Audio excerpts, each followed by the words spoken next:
नमस्कार, बखबर में आपका स्वागत है। मैं हूं राघवेंद्र सिंह। आज हम बात कर रहे हैं मध्य प्रदेश के ऐसे दो विधानसभा उपचुनाव पर जो एक तरह से संघर्ष खत्म करने का नाम ही नहीं ले पा रहा है। पहले तो मतदान के पहले बीजेपी कांग्रेस का संघर्ष था। अब मतदान के बाद इस बात को लेकर संघर्ष है कि क्या जीत हासिल कौन करेगा। दरअसल जीत का सवाल तो तब है जब मतगणना होगी, काउंटिंग होगी। लेकिन अभी से पार्टियां जो बातें कर रही हैं, ऐसा लग रहा है कि उनको या तो जीत का आभास है या हार का आभास है।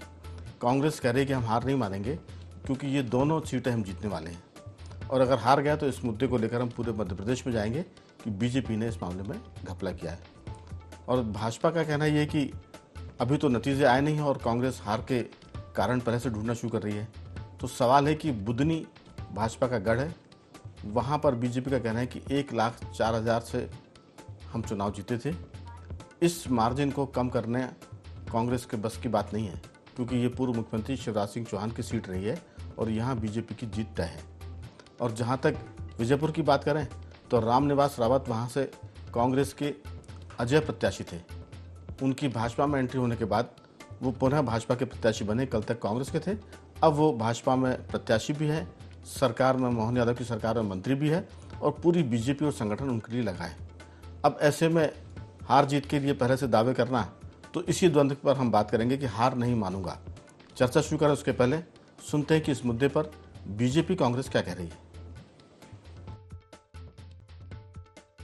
आदिवासियों के गांव पर हमला किया, महिलाओं को गोलियां चलाई, उनने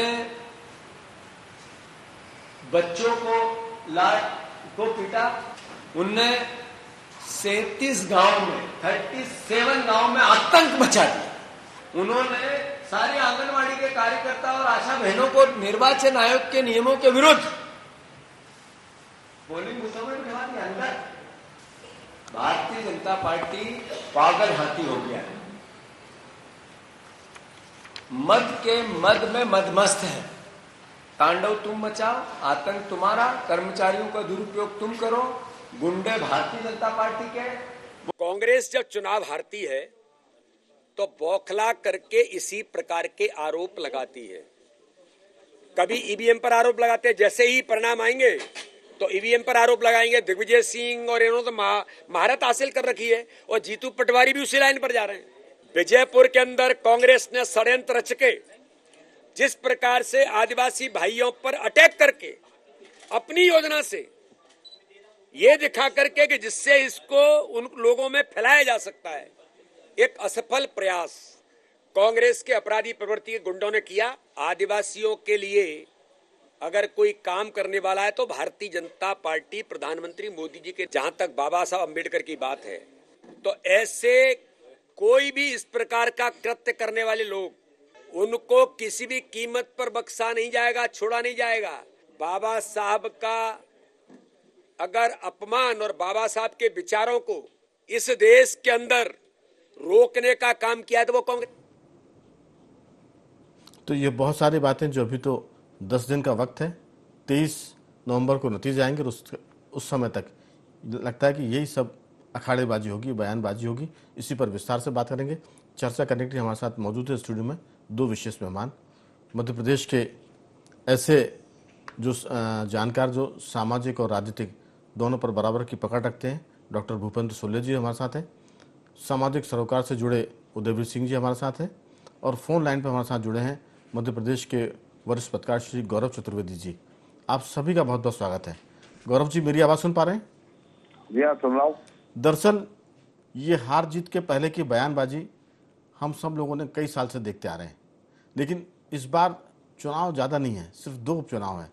2 उपचुनाव को लेकर जिस तरह से दोनों पार्टियां प्राण लगा रही हैं, जान लगा रही हैं, आप देखिए कि अगर इतनी मेहनत कांग्रेस उस वक्त करती जब आम चुनाव हो रहे थे तो शायद नतीजे बेहतर उसके आते जो अभी उसको मिले हैं। लेकिन अभी की हम बात करें तो बुधनी विधानसभा सीट ऐसी है जो भाजपा का शिवराज सिंह चौहान के बाद गढ़ बन गई है। उसके पहले वो कांग्रेस के खाते में जाती रही थी। हम 89 की बात करें, 89-90 से अब कांग्रेस के पास पिछले 20 साल से कोई स्थायी प्रत्याशी नहीं है बुधनी सीट पर। कांग्रेस के कार्यकर्ता और जनता के बीच में कोई ऐसा लीडर नहीं है जो लगातार 5 साल तक वहां काम कर रहा हो और उसके बाद कांग्रेस ने उसको प्रत्याशी बनाया हो।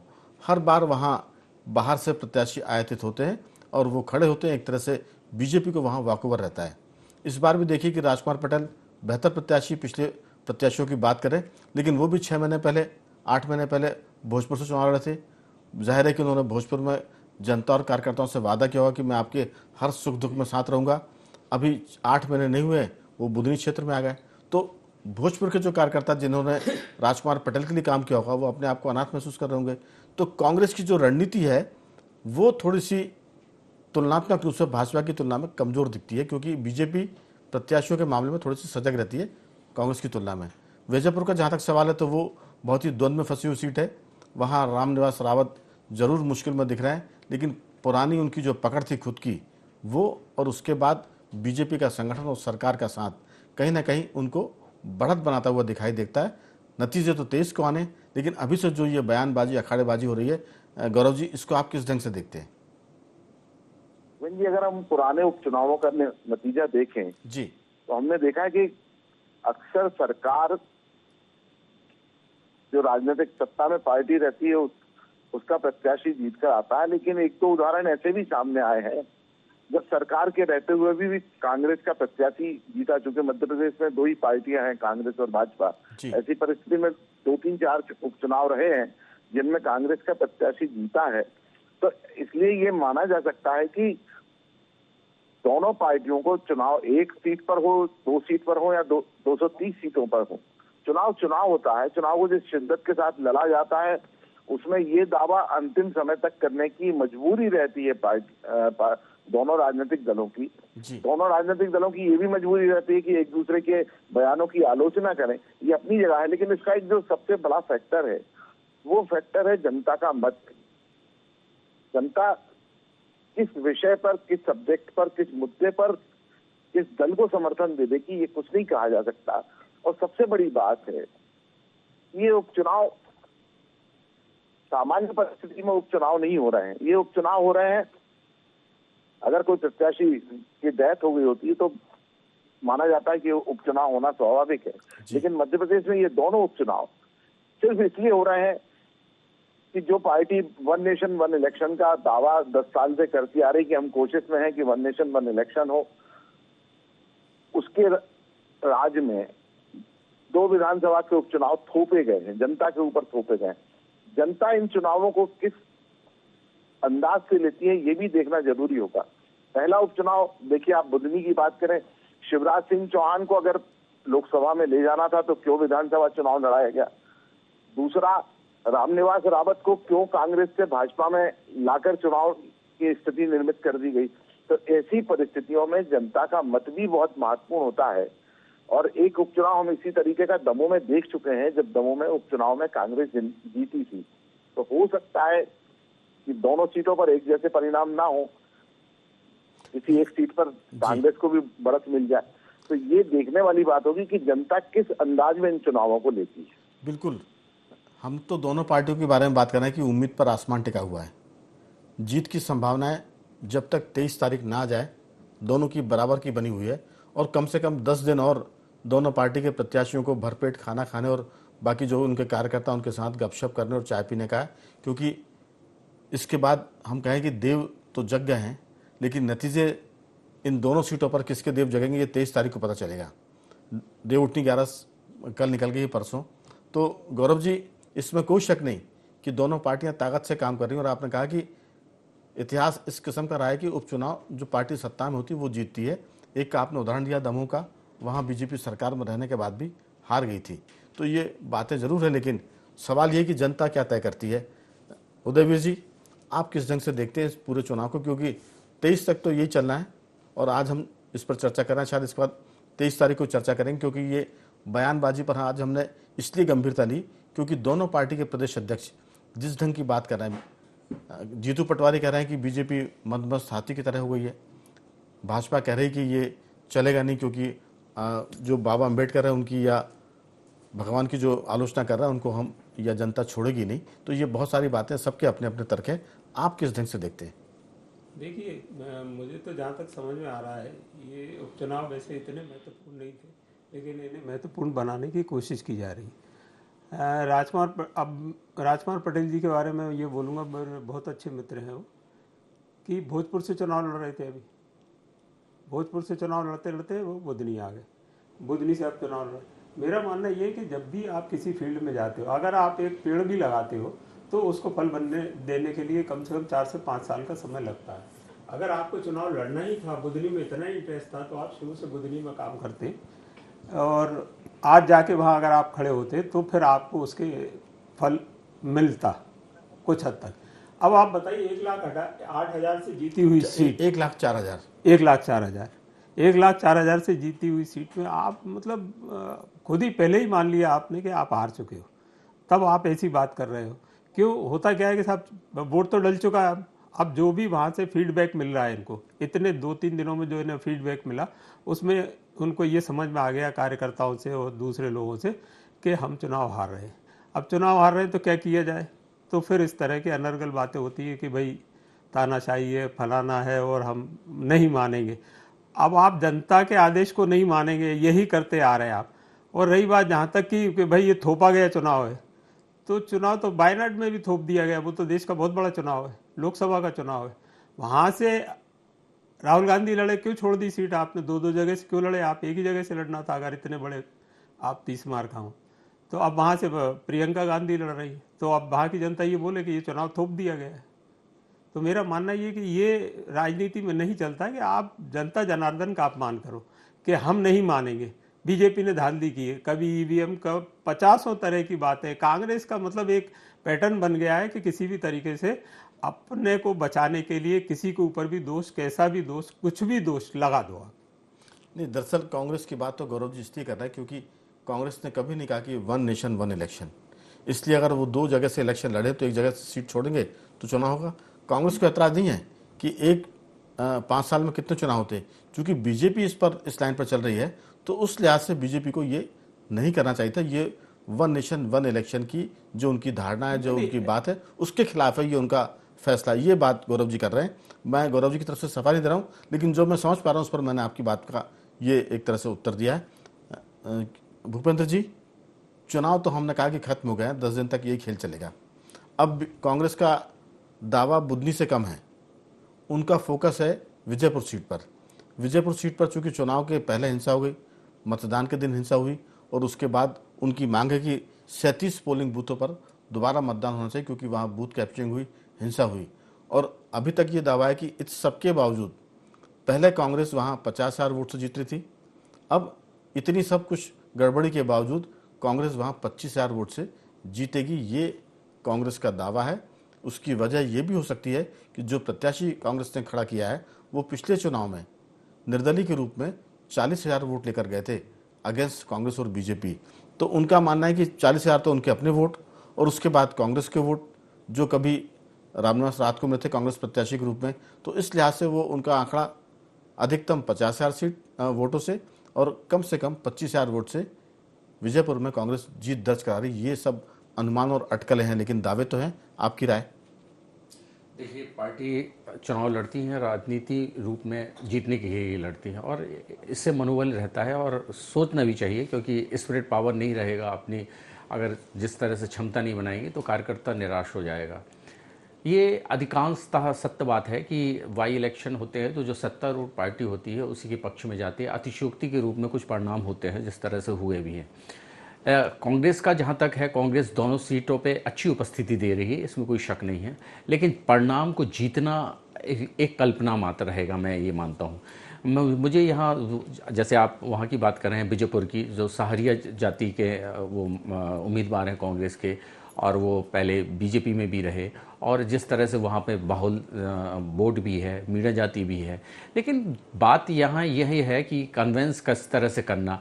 अब जहाँ पर उन्होंने कहा कि 47 बूथों में पुनः वो हो, ये लोकतंत्र 37 में पुनः जीतू पटवारी जी बोले कि वहाँ पे आंगनवाड़ी कार्यकर्ताओं को उस तरह से, ये एक मैंने भी पढ़ा है कि एक सेक्टर वाले को पता चला, सेक्टर मजिस्ट्रेट को, और वो गया वहाँ तो उसके साथ भी पिटाई हो गई।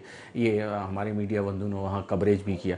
तो ये एक लोकतंत्र के लिए थोड़ा सा स्वाभाविक रूप से एक चिंतन का विषय है और जो पार्टी लगातार सत्ता में बनी हुई है और उसको भी थोड़ा सा इस चीज़ से, इसके हारने और जीतने से कहीं भी मनोबल ऐसा नहीं है कि डाउन होता है। उनके पास अच्छे नेता हैं, अच्छा कुछ भी है, लेकिन परंपराएं जो लोकतंत्र की हैं उनके अनुरूप ही चुनाव लड़ना चाहिए। हार और जीत तो एक पैमाना है, वो निश्चित रूप से होता ही है, लेकिन उसमें एक लोकतंत्र की खूबसूरती और लोकतंत्र की मर्यादाओं को भी साथ में रखना चाहिए। और सत्ता प्राप्त करना एक साधन हो सकता है अपनी विचारधारा, अपने विचारों को आगे बढ़ाने के लिए, लेकिन साथ साथ अगर जब तक विपक्ष सशक्त ना हो और जिस तरह से सत्ता के ऊपर लगाम ना हो उस तरह से कार्य नहीं किया जा सकता। तो इस तरह से ये आरोप लगना भी अपने आप में, जो राजनीति के रूप में जिस तरह से हिंसाएं बढ़ रही हैं, क्योंकि मध्य प्रदेश में इस तरह से नहीं हुआ, लेकिन इस चुनाव में देखा गया कि 2 इलेक्शन में 2 ही विधानसभा में था और वहाँ कैंडिडेटों को और वहाँ के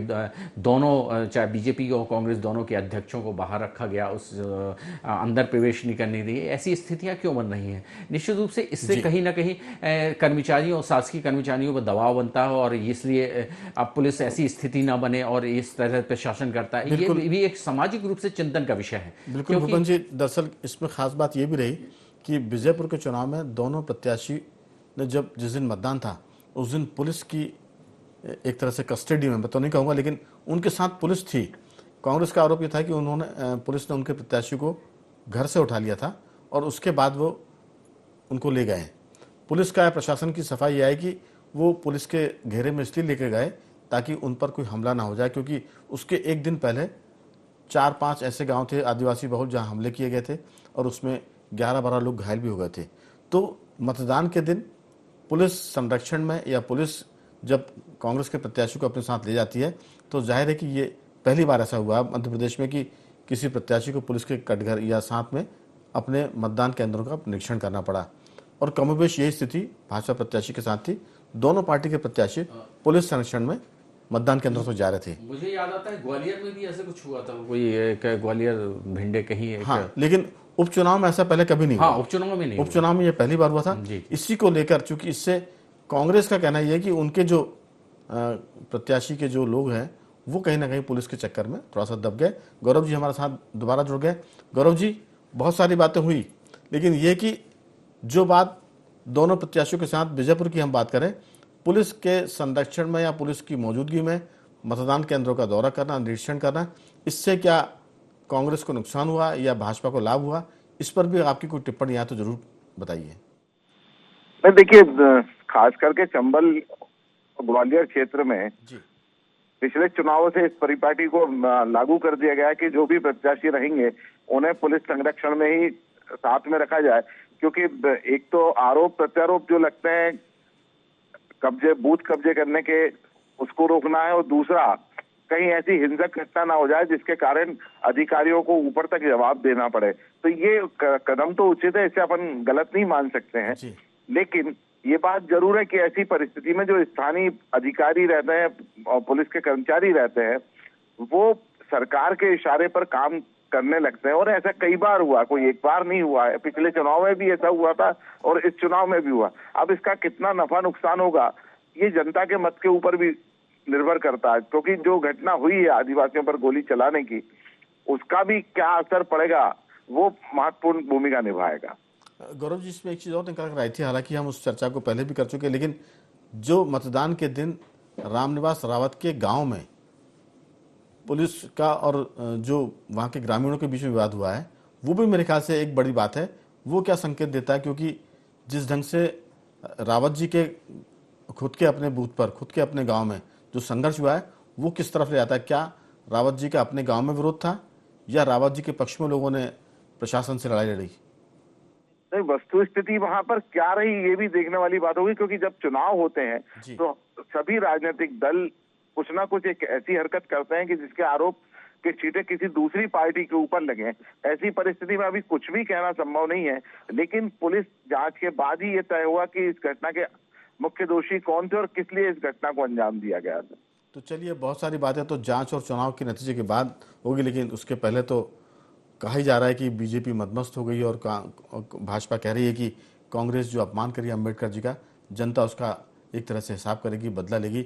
उदयवीर जी, ये सारी बातें अपनी जगह हैं, मतपेटी में वोट डल चुके हैं, बटन दब चुके हैं।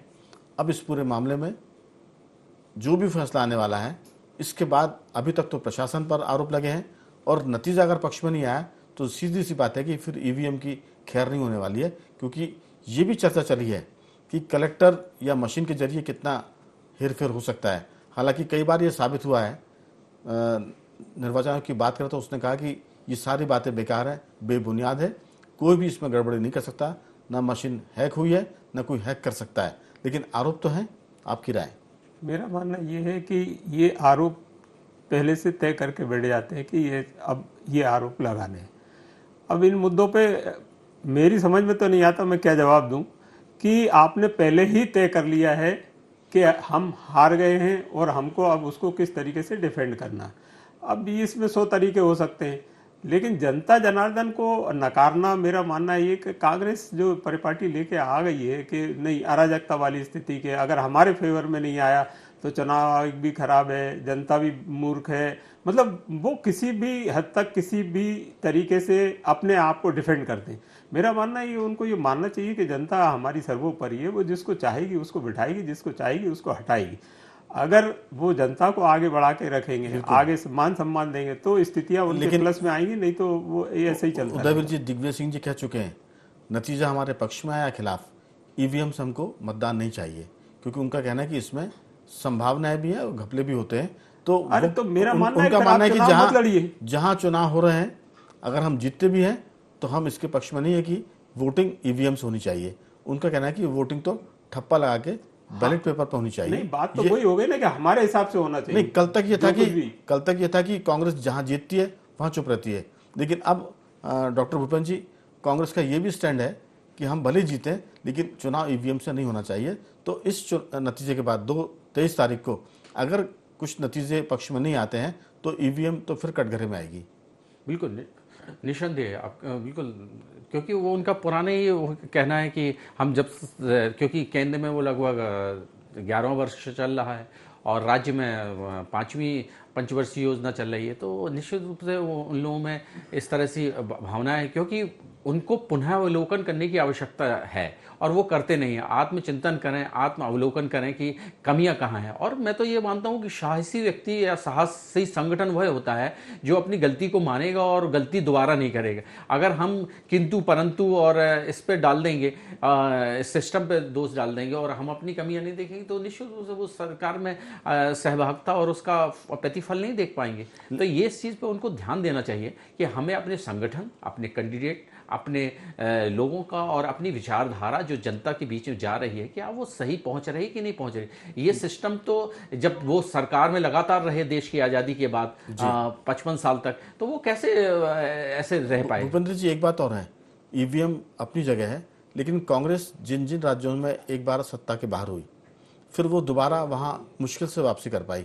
उदाहरण के तौर पर हम दिल्ली देख सकते हैं, दिल्ली में शीला दीक्षित के बाद कांग्रेस जीती नहीं। हम बिहार की बात करें, एक बार बिहार से सत्ता से बाहर हुई तो कांग्रेस लौट नहीं पाई वहाँ।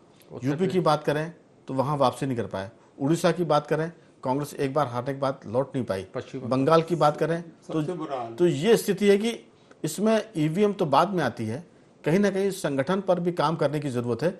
ईवीएम मुझे तो लगता है कि गरीब की लुगाई हो गई है, जब मर्जी आए तो उस पर आरोप लग सकते हैं, बेशक वो भी है, लेकिन अगर ईवीएम का दोष था तो फिर बंगाल में भी बीजेपी को जीतना था, फिर बिहार में भी भाजपा जीत कर आती है एब्सोल्यूट मेजोरिटी के साथ, अगर उड़ीसा में तो खैर अब जीते हैं, वहाँ पुराने तो कई सालों से जीती बीजेपी हार रही थी। तो सीधी सी बात है कि कर्नाटक और ये तमाम जो है, केरल की हम बात करें, समय तो कम है, लेकिन गौरव जी आपसे अंतिम टिप्पणी की, अब नतीजे अगर कांग्रेस के पक्ष में नहीं जाते हैं, ये संभावना भी है कि जा भी सकते हैं और नहीं भी जाते तो क्या ईवीएम निशाने पर आएगी?